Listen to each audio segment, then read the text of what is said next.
This is Resonance 105, 105, 104.4 FM. That's inflation for you. I'm Nick Hennigan. Satsukal, Naramushka, Salam Alaikum, Morad Bab, Ambinya. Welcome to another edition of Literary London, where we talk not only on bohemianbritain.com, but on YouTube as well, because if you're listening in stereo, you can probably see us. Oh, yes. We're in vision again, as often or occasionally happens. And I'm very pleased to say my beautiful guest this edition is none other than the writer Sam Cullen, who, literary London, we can't get more London than this, really, has written a brilliant book about London's lost pubs. Hello, Sam. Good afternoon, Nick. And I thought you were talking about someone else when you introduced me in such a warm way, but it is me, so thank you very much.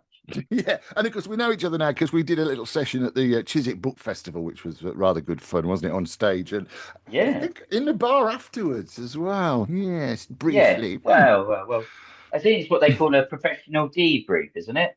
That's exactly right. Spot on. Yes, I shall write that one down for later. Yes, it was marvelous. So, we'll talk a bit about you as well and your writing process. But I mean, the books, in a sense, it could be quite a negative thing because you're talking about pubs in London that are no longer here anymore. But it's Yeah, not, is yeah, it? but it's not exactly, Nick. Without, referencing the people who've made an awful lot of money this year on a comeback tour, it is very much don't look back in anger. It's very much a celebration that the places exist in the first place. And it goes back 20 to 25 years. So I haven't been to some of them. I think it's to just make sure they aren't forgotten. And it's looking back at the curious characters that inhabited them over the years and shining a light and making sure we remember about them. And how many pubs are there in the book? 204. It would have been 205, but somewhere reopened during the editing process, so I took it out. It's presently shut again, but I am told it will reopen. So I had to be honest and take it out. So it's 204 across all 32 London boroughs and the City of London as well. So there's a good geographic spread. I mean, we must talk. Obviously, we'll talk about the pubs themselves. But what gave you the idea to do this in the first place? I think I'd previously co-written a book with a good friend of mine called Watching the London Pub Name. And it looks like where the pub names come from and the etymology and what they link to local history. And in doing that, I'd always been looking for the pubs with interesting names, and inevitably, quite a few popped up that were no longer with us. So I sort of had them, put them to one side. You end up with a list of a dozen or so, and you think, oh, that's a shame. Well, it'll be interesting to write something about them. And also I looked and saw no one had done it. There were excellent books about London's lost music venues by the fantastic Paul Talling. Lost Rivers, he also does Derelict London, but there wasn't something solely pub related. And I thought, well, I think I'd find it quite interesting. Hopefully other people find it interesting. So I thought, why not give it a go myself? And it must have been, I mean, how did you do the research? Because obviously the pubs are no longer here anymore. It was a mixture of I leapt back through the archives and looked at quite a few what I call classic pub review books going back from the 30s onwards. And that would give you quite some of the flavour of some of the colourful ones that are no longer with us, because the ones that would pop up and you'd be able to sort of say what someone said in the 60s and 70s. Places like the Red Lion and Waverton Street in Mayfair, and then obviously much more famous ones that everyone probably could name, including one of the ones on the cover, Jack Straw's Castle up in Hampstead. But yeah, I drew on those sort of sources, sometimes firsthand, look, reached out in not a huge, but in some occasions to sort of local Facebook groups, and people would come forward saying, "Oh, I used to go here, I used to work here." So it was always peppered, because none of the entries are simply, the old Red Lion. It opened in 1888. It shut in 2012. It's now Tesco Express. It opened during the 60s and 70s. It was famous for this. Then it closed. So everything's got a little bit of a story, and everyone I included had to have a little bit of colour to it. It couldn't merely be it opened, it's open for 100 years and it's shut. So they've all got a little bit of character, a little bit of a quirky tale to sort of bring them to life. And that's, of course, the attraction of the book, really, isn't it? I love the fact that you felt like you could have been there. And I gather because you say you got some first-hand experience as well, didn't you? People would be in touch Yeah, with their yeah, no, life stories, as you just said. I love, there was an yeah. old I mean, chap. If there was an old chap who got in touch, I seem to remember you saying he the other. was. He's no, so that's sadly no longer with us. But this guy Pete Jacobs, who used to be a regular at the Cartoonist, which was in the City of London, right near Fleet Street. So that's where all the cartoonists would go from the newspapers. And it's actually named after those sort of cartoonists.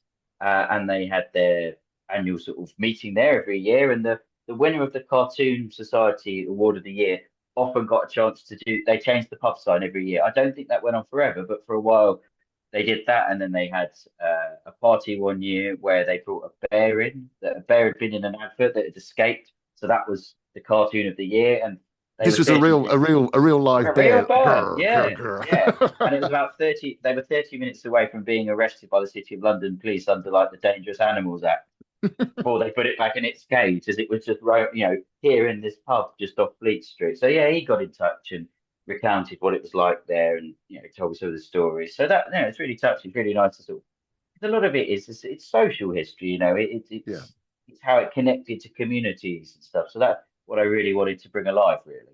And there seems to be a little bit of a political movement with, with the small p, even recently here. I mean, obviously people listen to this at various times and in various places, but in the UK at the moment, perhaps some recognition that the more connected we are with phones and, Zoom calls and things like that, the more important it is that we have that sort of face to face or that interface really, that kind of real I think the princess what's her face, the princess has just been sort of talking about how phones Yeah. isolate people, and I suppose pubs in that sense are perhaps would you say they're enjoying a bit of a renaissance I, politically I think so. perhaps?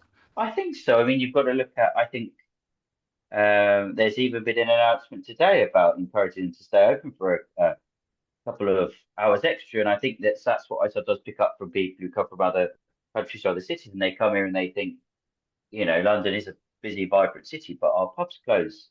I mean, they close later than they used to, but not many have really exploited 24-hour drinking, have they? It doesn't feel like many go much beyond 11 p.m. But you're right, there does really seem to be a real significance and interest in preserving them, as community assets, as many of them are indeed designated as a community value, which gives doesn't always work, but it gives the community a fighting chance of hanging on to it and avoiding it being, converted into something else. Yeah, I suppose it's excuse me. It's always this. What people tend to think about with pubs is drinking, of course, which of course is what Yeah. that's what they're there for, and that's how they make their money. But there are, I mean, in my experience, as I run a thing called the London Literary Pub Crawl, as you know, and that attracts people every week, and the reputation of British pubs really across the world is quite special. I mean, it took me by surprise when I first started doing the literary pub crawl. I mean, not just the fact that we're in pubs where all these kind of famous writers used to sit and drink and create, perhaps, but there's a real warmth. I mean, particularly North America. A lot of Americans will come here for the British pub experience, and I suppose it's something that we should perhaps be aware of. It's not just about the booze, really, is it? And I No. must ask you as well. Well, I've got to get onto your favourite pubs in a minute, but Yeah. just about because it's literally London, and of course we have a lot of writers who listen to this. What was your writing process actually sort of getting the book done? I mean, what Oh, programs did you use? Are you longhand? I mean, I guess because there's so much research, you would have had to been fairly digital about it. yeah. It was. I sort of went to when I was going to the archives and stuff. I was sort of scribbling down notes, which obviously I'd go going back to look at like a few weeks later. Go, what on earth have I written there? And end up having to go back a second time. But it was a lot. There's a lot of source based stuff. So I had my sort of notes and threw it all together. It helped because the way I've organised it is geographically in A to Z. So I had my entries and sort of shifted them around a bit, but I sort of did bits, and some bits I did really early on, some bits I did later on. Then I go, oh, I probably need one or two more in a certain area, and I go, well, I really need to, leave no stone unturned to maybe include one or two more from say Harrow or one or two more from Barnet, because I wanted to get that geographic spread, and it was sort of just totting up the entries. But as I said, it started from sort of going to the archives and picking out the key quotes and the things that I could, well, that adds a bit of colour, and then sort of weaving my intro and narrative around that. But the entries are of varying length. Some have got lots to say, some are a bit more succinct. But so it was sort of dependent on the source material. Yes, and you write. Do you use a particular program for writing? No, no, I just put it through Word. I'm not, I'm not glamorous. No, if anyone could suggest any better, please do. No, I just whacked it in Word, and did that. And then as it got towards the end, I was like, oh, where might there be photos? And I was sort of trying to guess that and think, well, that breaks that bit up, that breaks that bit up. I didn't do the formatting, the publishers did, but I was started to try and visualize it in my own head. So yes, that's how it all came together, really. And how long did it take you from, I mean, let's Oh, say initial idea to the final draft? well, I think I pitched the idea in like Feb 2023 and sort of got a green light to do it by March. I probably started writing, doing the research in April, and I put in a first draft, there's sort of revisions, first draft on Halloween 2023. So it's a spooky evening to get that in. But there was on and off, but then I sort of there was a sort of real push towards the last 6 weeks or so. So what had been a summer of sort of taking days of work to do some writing and getting distracted because the weather was too nice. In September, I'm like, no, I'm really going to get down to this now. So September and October were the quite right. I've got all the notes here. Just get on with it. Let's put stuff in, and that was a sort of quite intense six or so final periods, 6 or so weeks. Going through early drafts and stuff. Yeah, there ain't nothing like a deadline, really. So, No, no, no. Even if to some extent it's a self, you could always shift it for a couple of weeks. But I thought, no, 31st of October, that seems quite solid. We'll go to that. And did you kind of, I mean, I get that completely as well, the idea when you take time off to do some writing, because you've got a proper job as well, haven't you? A real Yeah, job. yeah, yeah. No, this is very much on the side.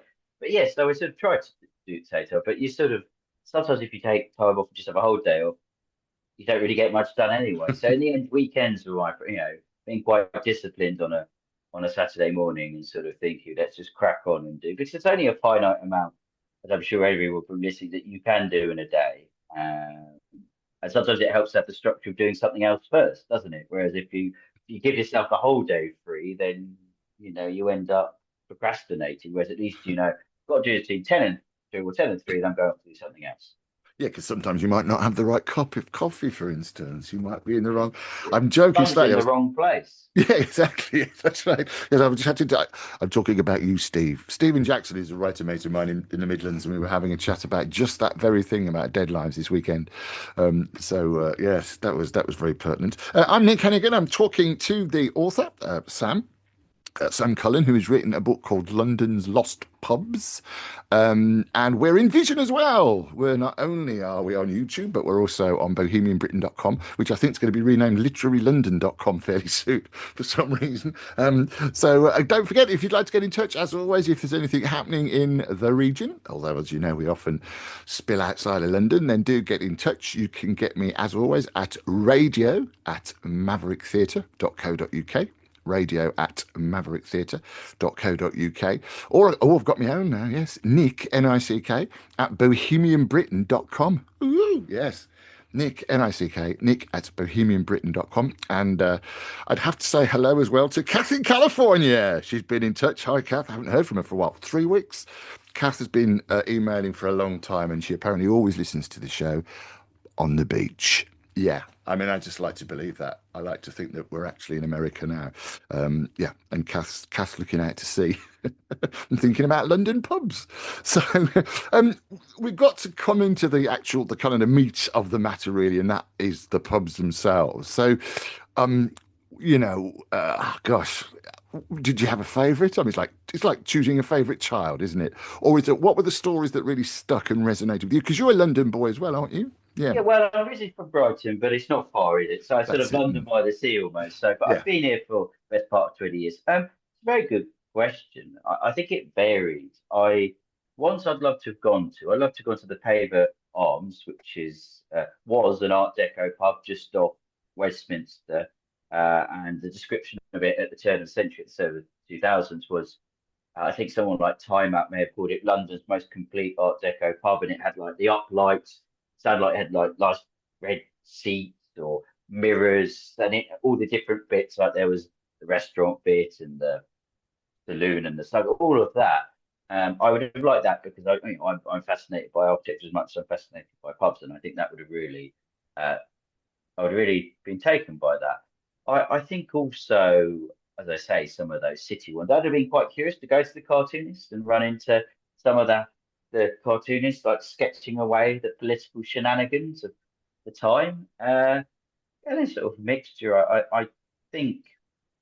obviously, for bizarreness, I would like to have gone to that pub, the Georgian Dragon, off uh, just off Black Prince Road in Vauxhall, the one that had a swimming pool in its back garden. And it's well worth, if you go onto YouTube after watching this, watch this in full.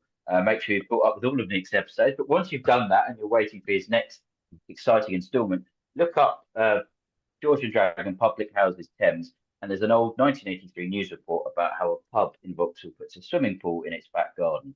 And it is absolutely fantastic. And I think God knows what that would have been like, but those sort of tickled me, stuff like that. Maybe Old King Lud that was up by near Blackfriars, Ludgate Circus, especially if I'd gone in the 80s when Dale Winton did a stint as a DJ there for a couple of months. So I'd have liked to see Dale Winton on the decks. He did an interview with The Sun in the 90s, called it the most dodgy, depressing place he'd ever been into, but he lasted 3 months there. So yeah, I think those are a selection of them, and obviously experience the fullness of Jack Straw's Castle. Because that's obviously got a tremendous amount of literary collections.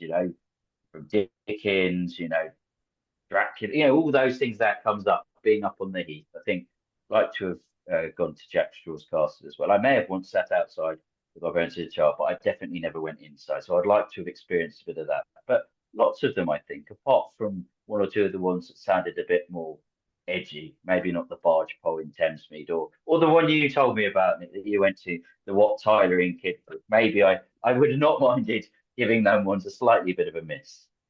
Yes, I did have an interesting night there a few years ago. It was actually a few years ago in the 70s. Yes, yeah. I think, yes, that's right. I was with some ex-dockers and we had to leave because apparently someone had just robbed Harrods. I don't quite know. So this was about 2 o'clock in the morning, but yeah, it was marvelous. I suppose that I mean, are there any particular human stories or particular individuals that stand out to you from the book? There was one that jumped out, and this was a pub in Chelsea that I think would be quite interesting to go to, called The Man in the Moon. It had a theatre upstairs, so it would have appealed to you, and it sounded very ornate. But I picked it a couple of references to various Evening Standard pub guides. They did some in the 90s. And in the first edition of one of the 93 or 94, they describe this man who goes there and drank 10 pints a day, and he was a regular there. And then in a later edition, they it had some changes made. So he didn't drink 10 pints a day there anymore. He'd taken his custom elsewhere. But I sublime, I mean, the fortitude he must have had at this sort of it didn't say if he subsequently went to the shows. I'm not sure whether the performers upstairs would have welcomed the presence of him there after his 10 pints. But yeah, you sort of get that sense of some of the characters involved and the people that frequented these places. Probably more those the sort of locals rather than as fun as it would have been to someone like the Intrepid Fox, in Soho, where apparently Mick Jagger and Rod Stewart almost came to blows over band members when Rod Stewart thought, I think it was Mick Jones being poached from the Small Faces to join the Rolling Stones. I mean, it would be interesting to see them almost coming to blows in the pub. But yes, yeah, I think that would also be quite interesting in its own way. Yeah, and other pubs that are sort of geographical. Well, I say geographical pubs. I mean, because was it the first Irish pub was on Fleet Street, apparently, and They the Polish. claimed They, yeah, And I think that was one where, as someone who's certainly passed fairly recently, who wrote some, Martin Cornell, I think his name is, who's written some really super stuff. It was, yeah, the Tipperary claimed that, and he did some, it's a very old historic pub, but not as an Irish pub. And he'd gone back to the censuses about it was Old Boar Street and this and that. But yeah, they're fascinating, the ones that, the sad were the ones that have been there for hundreds and hundreds of years ago. There was one, the Tiger Tavern which was rebuilt in the 60s, but was by the Tower, the Tower of London. And that had all these sorts of stories about allegedly there was a tunnel when Queen Elizabeth I, not second, was in the tower under the Queen Mary, and that her pet cat was in mummified, all this sort of weird stuff that you're not sure you believe or don't believe. I don't know if it was rebuilt in the 60s, and they had this bizarre ceremony where they checked the beer was all right by having someone sit on the seat and they'd sort of pour beer on the trousers. And if they got up and they didn't stick to it, the beer was good. And if they did stick to it, or vice versa. But there was definitely something whereby I think the Lord Mayor of London may or may not have been involved, but it definitely, maybe there was some sort of guild for beer and the guild, but yeah, this happened in this Tiger Tavern. So all the sort of funny, sort of customs that happened in some of these places. I think would have been quite fun to see. And then one that actually wasn't too far from we just referenced Chiswick. There was a pub in Chiswick called the Coach and Horses. During the 70s, they put a stream in it. We've heard of theme pubs before, but stream takes it to another level. I'm not sure if that was a particularly successful innovation. Yeah, there was a that was briefly a stream pub in the Coach and Horses on Chiswick High Road, which is gone now, but the building in its place effectively has kept the frontage. So you'd look and think, oh, wasn't that a pub? But not anymore. Yeah, I did quite. I mean, again, staying in West London, which is where I'm lurking, as the Raven. I think we popped in there, didn't we? Yes, From me, we did a pre-briefing. It was a pre-briefing, a and I quite like pre-brief. the fact that there was the maternity hospital around the corner, which is now flats, of course. And one of the owners, I think, probably in the '60s, opened a book because the husbands tended not to be there for the birth of the child. They'd be in the pub. And he actually got this kind of, I forget what they call it now, a stalk book. They've actually still got them. They've still got records Yeah, of the people that were in there. I think Zach Stark even, I think Ringo Starr was I even in there mean, at one point and signed it. And again, it was just a lovely little thing that again, like you say, from the social history point of view, yeah. is quite important. I mean, and so what's next? Are you going to do part two, I suppose? I don't know. I mean, it'd be nice to do it the other way and say celebrate pubs that have reopened because obviously some do that. I don't know. I'd like to do something else about pubs. It's always interesting to write about pubs, but I think there's all different things that go on. And maybe the best way to decide what to do next is to do some more field research in various many different pubs. But there's all sorts. I mean, I did want to think you could have ones at extremes, like, but it would cost a lot in travel. What is the most westerly pub? The last one by Land's End, and then one up by blustering at John O'Groats, and then off at be up to like the Outer Hebrides and stuff. But that would be a bit that's more logistically tricky than as big as London seems. It's easier to get to Upminster than it is to Orkney and stuff. But yeah, something curious, something that sort of makes people think. Encourages people to go to the pub, but it also makes them think about because as you say, it's not just it is so much of a drink if you want it to be, but it can be plenty more than that if you want that as well. Yes, I mean, we do a Shakespeare's birthday pub crawl, which is slightly surreal because, of course, we don't know a whole lot about Shakespeare anyway. But we start around the South Bank and the Tabard Theatre, of course, where the short Chaucer Yeah, started off. And then we end up at the what's it? The Black, not the Black, by the tube station. It's the the Friar, Blackfriar. Blimey, I the knew I'd Black get for there. excellent. Yeah, Yeah, near Blackfriars. And I was quite, I mean, the thing that struck me when I first saw that, when I was doing the research for the Shakespeare tour, was its shape, because it's like a it's a wedge. wedge, isn't it? Yeah, Exactly. and Yeah. of course, there's nothing around it No. that makes it need to be a wedge. And of course, I found out then that, of course, it's because the whole area was redeveloped, but the pubs managed to survive. And Yes, I gather it was they were going to knock that down as well, weren't they, at one point, apparently? And it was and I think that was saved by Betjeman, John wasn't it? I Betjeman, think. yeah, Yeah, yeah, yeah, yeah. the poet laureate as well. And it is Yeah. beautiful inside. I mean, if you It get a is chance fantastic. to That go. back room, isn't it? That you. I don't want to say too much because I like people to have that sense of wonder when you go in and you look at what I'm not now going to describe. But people do go into the Blackfriar, do go into the back room, admire it, and then chuckle at the details. But it is quite something. But watch yourself when you get the steps down to the toilet because they are a bit tight. Yes, there is that. That's the other thing, isn't it? London pubs. Yes, I know. I think there's a bylaw in Birmingham which means the toilets have to be on the same level. I don't quite know where that's come from, but yes, you can. It's if you've had a fairly heavy night, occasionally they are a little bit cosy. But it's yes, and of course the yes, the Blackfriars is a lovely place to go to. Are there any others favourites that you've got at the moment that are still That are still running? with us. Yeah, I think I mean, I'd love to live up there, but there's a couple of nice ones I'm really fond of up in Highgate. There's a very nice pub called The Restless in Highgate, which is very pleasant. It's also by obviously a very nice 30s sort of modernist, sort of Art Deco block of flats. And I think the dream would be live in that and have The Restless as your local. I love the Grapes is great in Limehouse, the one that's co-owned by Ian McKellen. And you yeah, might see him on occasion doing the pub quiz. That's great. Representing, obviously, I quite like a really nice pub in Putney called the Bricklayers Arms, where you can get all the Tim Taylor landlord beers for the listeners up in Yorkshire. Representing, that's a really nice mix. And it's a mix of all ages, like you've got your AO fans and your younger folk. And I think that's also my favourite type of pub, where you get that whole. 'Cause I think the Ale fans, and your younger folk. And I think that's also my favourite type of pub, where you get that whole. 'Cause I think the Ale fans, and your younger folk. And I think that's also my favourite type of pub, where you get that whole microcosm of people coming together. And I guess another one to say that we're going into the autumn. The Plume of Feathers in Greenwich, just by the edge of Greenwich Park, is a cracking pub. It's got a lovely little garden, cracking cosy inside, and a slightly moody but very adorable pub cat called Matey.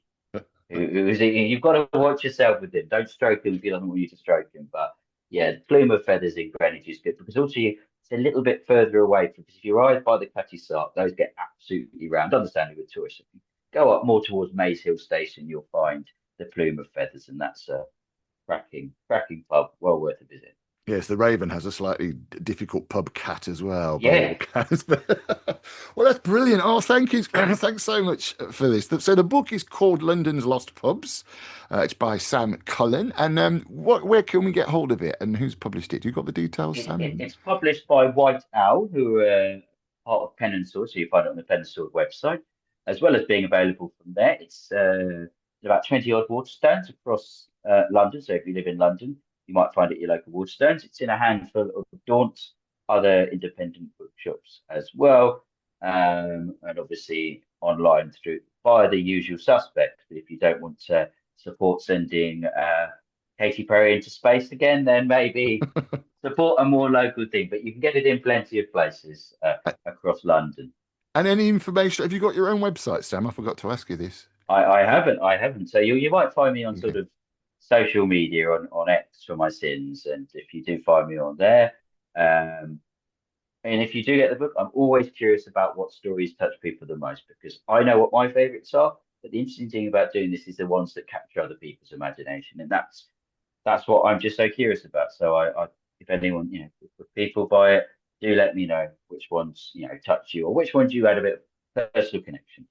Brilliant. Thanks, Sam. And of course, if you want to get in touch here, you can radio at mavericktheatre.co.uk. If you've got a favourite pub, radio at mavericktheatre.co.uk. Or you can get me now personally, Nick at bohemianbritain.com. Nick, Nick at bohemianbritain.com.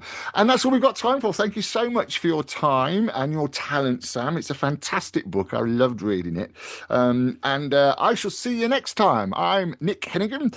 This is Literary London, not only on bohemianbritain.com. We're in Vision, of course, on YouTube and in bohemianbritain.com, but chiefly Literary London on Resonance 104.4 FM.